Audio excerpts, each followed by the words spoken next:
अस्सलाम वालेकुम students, वाइटलाइज्ड educational hub 2026 और इसके ज़ेर एहतमाम जैसा कि आप जानते हैं द डिसिप्लिन एकेडमी और हमारा मैथमेटिक्स बेसिक्स का कोर्स जारी है।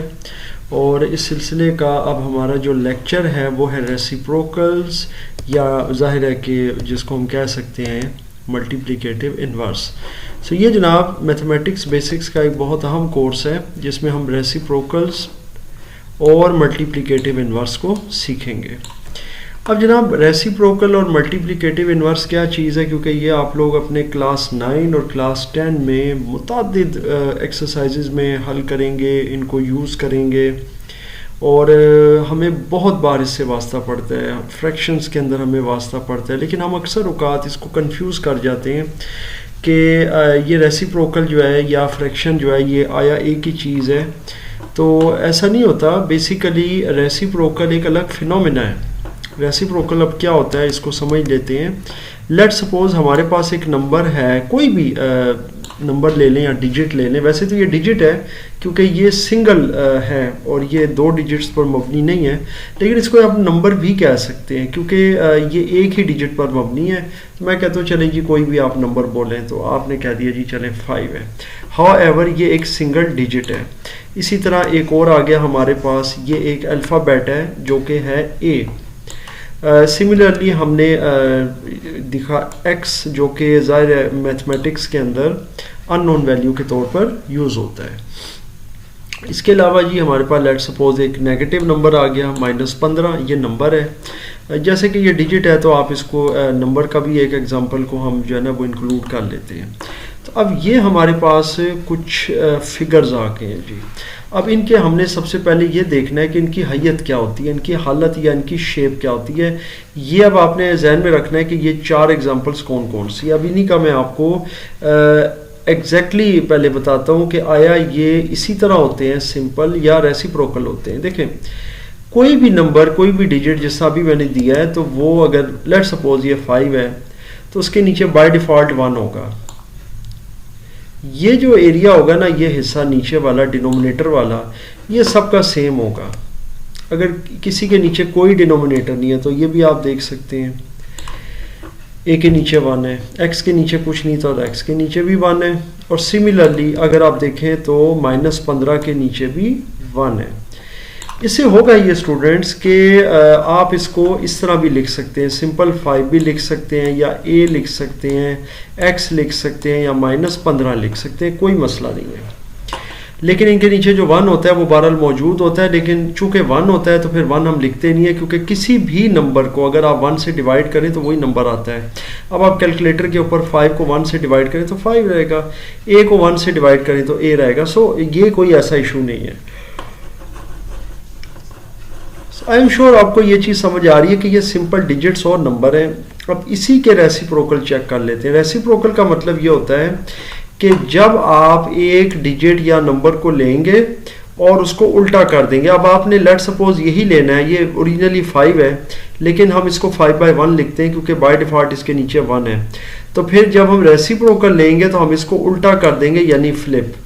डिनोमिनेटर न्यूमरेटर की जगह आ जाएगा और न्यूमरेटर डिनोमिनेटर की जगह, यानी कि ऊपर वाली वैल्यू नीचे और नीचे वाली वैल्यू ऊपर। तो सब केसेस में ऐसा ही होगा। तो 1/5 हो जाएगा, 1/a हो जाएगा, 1/x हो जाएगा और डेफिनेटली 1/-15 हो जाएगा। सो ये जनाब रेसिप्रोकल का एक फिनोमेना होता है। अब बहुत सारे लोग इसमें भी कंफ्यूज रहते हैं कि रेसिप्रोकल और ये मल्टीप्लिकेटिव इन्वर्स, ये जो मैंने 2 टर्म्स लिखी हैं बेसिकली ये सेम है, इनमें कोई किसी किस्म का फ़र्क नहीं है।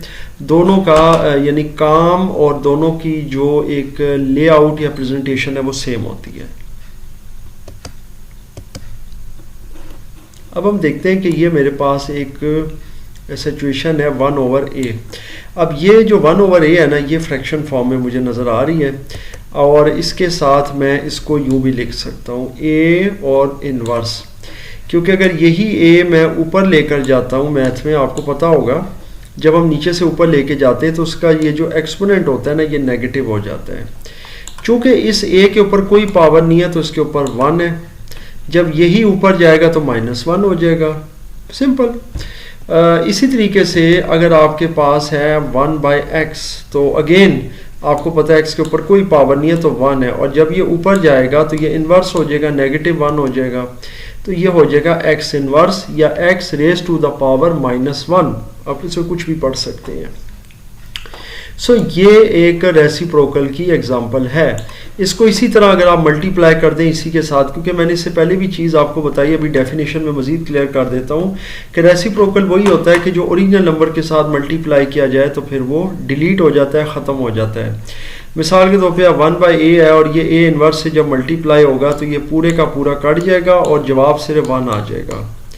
अब आप कहेंगे जी कैसे कट रहा है? ऑब्वियसली ये -1 है, ये +1 है, ये आपस में कटेंगे तो फिर जाकर ये काम इसका डिलीट हो जाएगा। बहरहाल जी ये एक आसान सी चीज़ है। अब हम इसको देखते हैं कि जी 1/2, अब ये मेरे पास एक सिचुएशन है जिसमें एक फ्रैक्शन वैल्यू है 1/2। अब मैं इसके साथ क्या करने लगा हूँ, अब मैं आपको बताऊँगा। ये है 3/7, एक और नंबर है।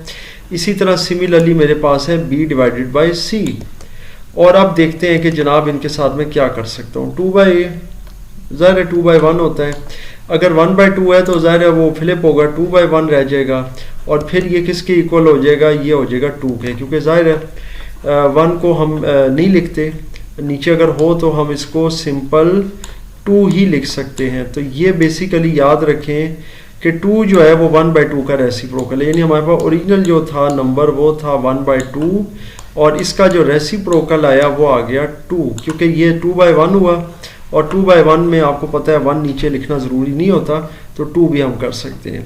इन दोनों को मल्टीप्लाई करें, जवाब 1 आएगा, यानी कि 1/2 मल्टीप्लाइड बाय 2। तो आप ये देख सकते हैं कि ये 2 इस 2 के साथ कैंसिल हो जाएगा, 2 1 टाइम 2 1, तो जवाब आ जाएगा जी 1/1, क्योंकि 1 टाइम करें तो 1 आता है, नीचे भी 1 है, तो 1/1 जो होता है वो 1 ही होता है। रेसिप्रोकल या जो ये आपका मल्टीप्लिकेटिव इन्वर्स है, इसमें ओरिजिनल नंबर को अगर उसके रेसिप्रोकल से आप मल्टीप्लाई करेंगे तो जवाब सेम रहेगा। Very simple. अभी मैं 7/3 आपको बता रहा था एक फ्रैक्शन वैल्यू।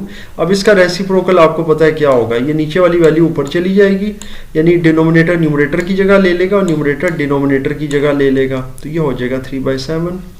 इसी तरह c/b है तो इसको भी उल्टा करेंगे तो ये b ऊपर चला जाएगा और c नीचे आ जाएगा, यानी इनकी प्लेसमेंट चेंज हो जाएगी।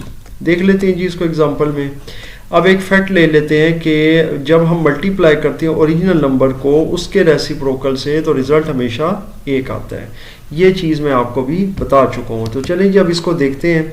जैसे 10 को अगर आप उसके रेसिप्रोकल 1/10 से कैंसिल करें तो आप समझ गए इसका जवाब आएगा 1। Very simple. इसी तरह 2/3 है, ये फ्रैक्शन है, इसको मल्टीप्लाई इसके रेसिप्रोकल से करेंगे और इसका रेसिप्रोकल क्या होगा? 3 ऊपर जाएगा, डेफिनेटली 2 नीचे आ जाएगा, तो ये हो जाएगा 3/2। और अब आपके लिए मेरा ख्याल है बहुत आसान है, 2 यहाँ से कैंसिल कर गया इसको, 2 1 टाइम 2 1 टाइम, इसी तरह 3 को कैंसिल कर गया तो ये यहाँ पर हो गया, तो इसका जवाब जो है ना वो एग्जैक्टली आया 1।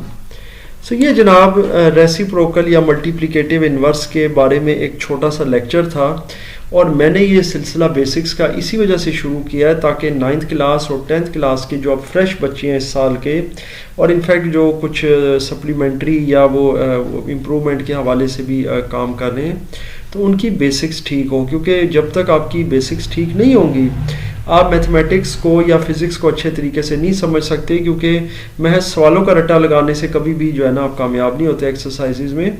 आपको हमेशा अपने कॉन्सेप्ट्स को ठीक रखना पड़ता है और कॉन्सेप्ट्स पर ही आपका काम चलता है। सो ये जनाब हमारा एक छोटा सा लेक्चर था रेसिप्रोकल्स का। इसमें अगर मज़ीद आपको कोई कन्फ्यूजन हो या आपकी सजेशंस हो, क्योंकि डेफिनेटली अभी इस पर मैं एक वीडियो और बनाऊँगा अगली, और इस पर मैं आपको मज़ीद इसमें कुछ चीज़ें करके बताऊंगा रेसिप्रोकल्स के हवाले से, फिर कैंसिलेशन, फिर आपको प्रूव करके बताना। मल्टीप्लिकेटिव इन्वर्स भी यही चीज़ है, दोनों सेम है। तो बहरहाल मेरे ख्याल से अब यहाँ तक आपको कॉन्सेप्ट समझ आ गया, ये मेन चीज़ है। फिर भी अगर इसमें कोई कन्फ्यूजन हो तो मुझसे ज़रूर शेयर कीजिएगा, इंशाअल्लाह ताला मैं उसका जवाब देने की पूरी कोशिश करूँगा।